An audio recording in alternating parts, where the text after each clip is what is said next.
ಸಕಲ ಜೀವರಾಶಿಗಳಿಗೂ ನೀರು ಅತಿ ಅಮೂಲ್ಯ. ಮಿತವಾಗಿ ನೀರಿನ ಬಳಸಿ ಎಂದು ಜಾಹೀರಾತುಗಳು, ಸಭೆ ಸಮಾರಂಭಗಳಲ್ಲಿ ಮಾತ್ರ ಮಾತನಾಡಿದರೆ ಸಾಲದು. ಅಮೂಲ್ಯವಾದ ನೀರನ್ನ ಉಳಿಸಿ ಮಿತವಾಗಿ ಬಳಸಬೇಕು. ಆದರೆ ವ್ಯರ್ಥವಾಗಿ ಹರಿದು ಹೋದರೆ ಯಾರೂ ತಲೆ ಕೆಡಿಸಿಕೊಳ್ಳುವುದಿಲ್ಲ. ಭದ್ರಾ ಮೇಲ್ದಂಡ ಯೋಜನೆ ನೀರು ಇನ್ನೇನು ಗ್ರಾಮೀಣ ಭಾಗದ ಜನರಿಗೆ ಸಿಗಲಿದ್ದು, ಮನೆ ಮನೆಗೆ ನೀರು ಕಲ್ಪಿಸುವ ಕಾಮಗಾರಿ ಮುಕ್ತಾಯ ಹಂತದಲ್ಲಿದೆ. ಆದರೆ ಈ ಗ್ರಾಮದಲ್ಲಿ ಹೆಡ್ ಟ್ಯಾಂಕ್ಗೆ ಬಿಡುವ ಕುಡಿಯುವ ನೀರು ವ್ಯರ್ಥವಾಗಿ ಹರಿದು ಚರಂಡಿ ಸೇರುತ್ತಿದೆ. ಪ್ರಿಯ ವೀಕ್ಷಕರೇ, ಚಿತ್ರದುರ್ಗ ಜಿಲ್ಲೆಯ ಚಳ್ಳಕೆರೆ ತಾಲೂಕಿನ ಕಸ್ತೂರು ತಿಮ್ಮಳಿ ಗ್ರಾಮಕ್ಕೆ ಕುಡಿಯುವ ನೀರಿನ ವ್ಯವಸ್ಥೆ ಕಲ್ಪಿಸುವ ಉದ್ದೇಶದಿಂದ ನೀರಿನ ಹೆಡ್ ಟ್ಯಾಂಕ್ ಮಾಡಲಾಗಿದ್ದು, ಈ ಟ್ಯಾಂಕಿಗೆ ಸೇರಬೇಕಿದ್ದ ನೀರು ವ್ಯರ್ಥವಾಗಿ ಸರಾಗವಾಗಿ ಚರಂಡಿ ಸೇರುತ್ತಿದೆ. ಸುಮಾರು 2 ತಿಂಗಳಿಂದ ನೀರು ಚರಂಡಿ ಸೇರುತ್ತಿದ್ದರೂ ಅಧಿಕಾರಿಗಳು, ಜನಪ್ರತಿನಿಧಿಗಳು ಕಂಡು ಕಾಣದಂತೆ ಸುಮ್ಮನಿದ್ದಾರೆ.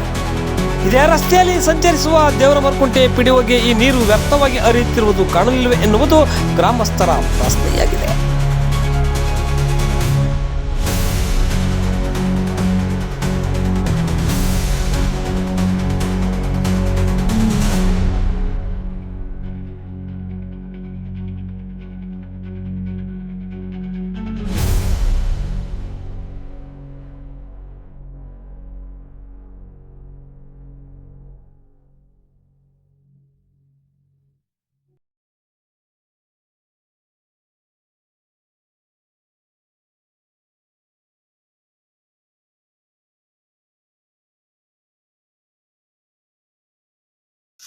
ನಮಗೆಲ್ಲ ಬರೀ ನೀರಿನ ಟ್ಯಾಂಕ್ಗಳು ಬೇಕಪ್ಪ.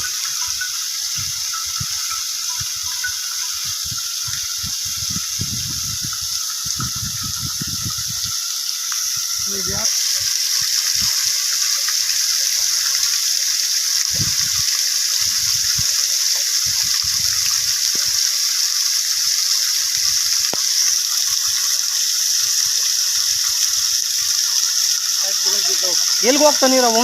ಕಡಕ್ಕೆ ಹೋಗ್ತದೆ. ಎಷ್ಟು ತಿಂಗಳಿಂದ ಇದು ಪ್ರಾಬ್ಲಮ್? 2 ತಿಂಗಳು. ಯಾವ ಅಧಿಕಾರಿಗಳು ಯಾರು ಬಂದಿಲ್ವಾ? ಯಾರೂ ಬಂದಿಲ್ಲ. ಏನು ಹೇಳ್ತಾರೆ ಕೇಳಿ? ಯಾರೂ ಬಂದಿಲ್ಲ, ಯಾರೂ ನೋಡಿಲ್ಲ. ಭಾಳ ನೀರು ಭಾಳ ಸೂಪರ್ ಆಗಿ ಕುಡಿಯೋಕ್ಕೆ. ಮತ್ತೆ ಯಾಕೆ ಬಳಕೆ ಆಗ್ತಿಲ್ಲ ಅದು? ಬಳಕೆ ಆಗ್ತಿಲ್ಲ ಅಂದರೆ ಅಧಿಕಾರಿಗಳು ಯಾರು ಅದನ್ನು ತಿಳ್ಕೊಳ್ತಿಲ್ಲ. ವರ್ಷಕ್ಕೂ ಹೋಗ್ತಿಲ್ಲ, ಊರಕ್ಕೂ ಬರ್ತಿಲ್ಲ. ಗಾಡಿ 3 ತಿಂಗಳಿತ್ತು ಹೋಗ್ತೀನಿ ಹಂಗೆ. ವಾರಕ್ಕೊಂದ್ಸಲ ಇವಾಗ ಕಂಟಿನ್ಯೂ ಆಯ್ತು. ನೀವು ಬರ್ತಿಲ್ಲ? ಕುಡಿಯೋಕೆ ಎಲ್ಲಿ ಬರ್ತದೆ? ಸರಿನೂ. ನಿಮ್ಮ ಹೆಸರು? ಯಲ್ಲಪ್ಪ. ಇದೇ ಊರಾ? ಯಾವ ಊರು?